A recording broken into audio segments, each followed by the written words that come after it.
I did a ton of like theater camps, and you know, like the first day of theater camp, that we play like the name game, and it's just like, oh, I'm Tina, and I'm tenacious or something. You know what I mean? I have 3 older siblings and 2 younger siblings. I'm the fourth of 6. Right in the middle. Oh, right in the middle. Right in the middle of 6. We've all kind of had, I guess, like a bit of a performance mentality. We're all musicians, all of us. Some more than others. What do you play? Guitar? Yeah, guitar and ukulele, and singer. Yeah. So, It kind of goes with your last name, right? It does. Anyway, so I kind of always had a heart for acting. I always thought that it was going to be theater at first. Like, I always thought that I was going to do Broadway first and then Hollywood. My first year in LA was hard. I was suicidal. I was like just homesick to the max. I had no community. I think I learned social chameleonism young.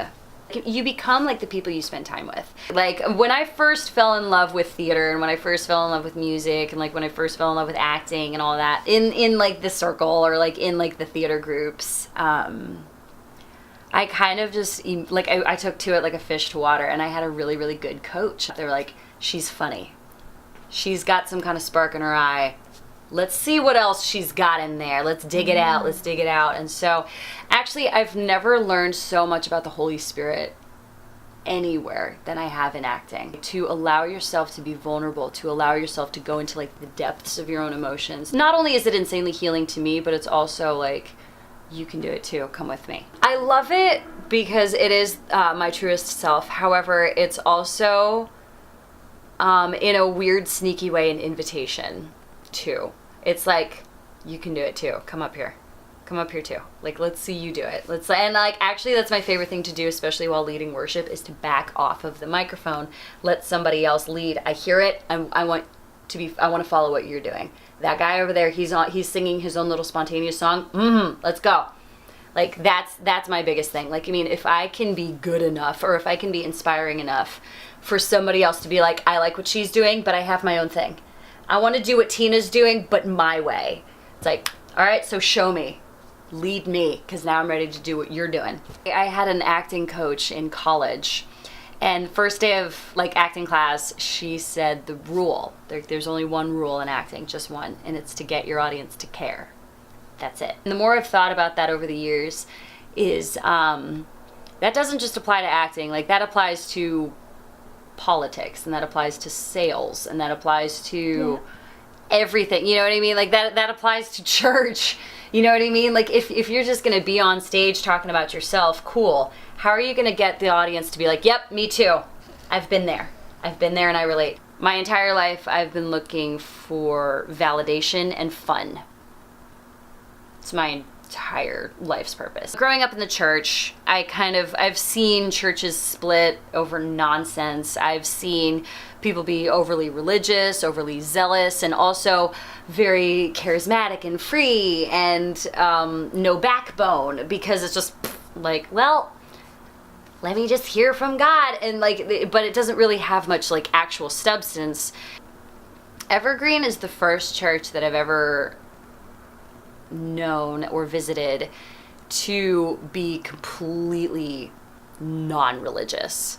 Like, there's no religion at Evergreen at all. There's no spirit of performance. There's no spirit of a need for validation at all. It's just like, nope, I already know that I'm validated.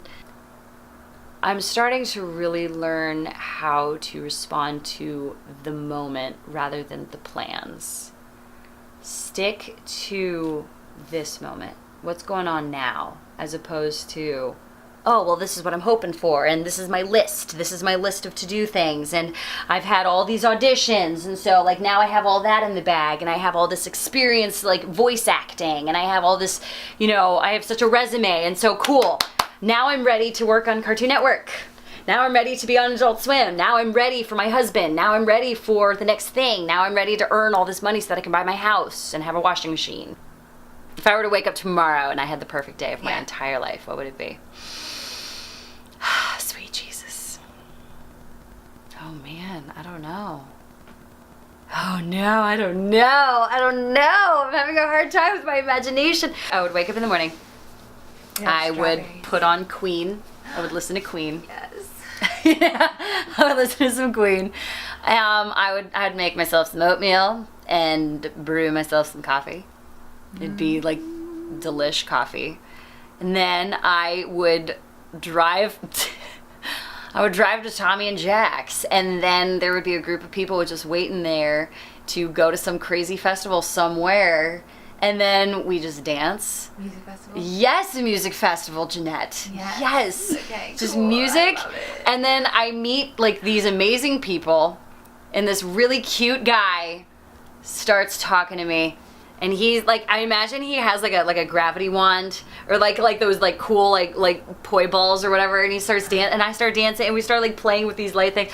It turns out he loves Jesus, and he's also friends with these people. And turns out he also goes to like E58 or like some, you know what I mean, like some church. We just into a great community. all of us, yes, exactly. He's already in my people, but we just haven't met yet. And so we start talking, start flirting, start getting each other's numbers, and we actually end up hanging out the rest of the day. Turns out, oh, bye everybody, I'm actually gonna go home with this guy. Like, he's gonna take me back to LA. And turns out he also lives in NoHo, so it's like dropping me off back at my place is not a big deal, or back at, I don't know, Tommy and Jack's, because that's where my car is, because remember. But the thing is, it was at a festival that, oh my gosh, Elephant Heart plays. And there's, you know what I mean? You know what I mean. You know what I mean. That. I would love for there to be, it would be a Jesus festival. Completely. It would be, I mean, I would probably see Stephanie Gretzinger. Good day. And that's a great day. Isn't that the dopest day? That's the dopest day. Thank you so much for sharing yourself with us like this. Thank you for caring. Thank you for asking. We really Like, care about really. you. Yeah. Appreciate it. Thanks, guys. Thanks, Tina. You're perfect.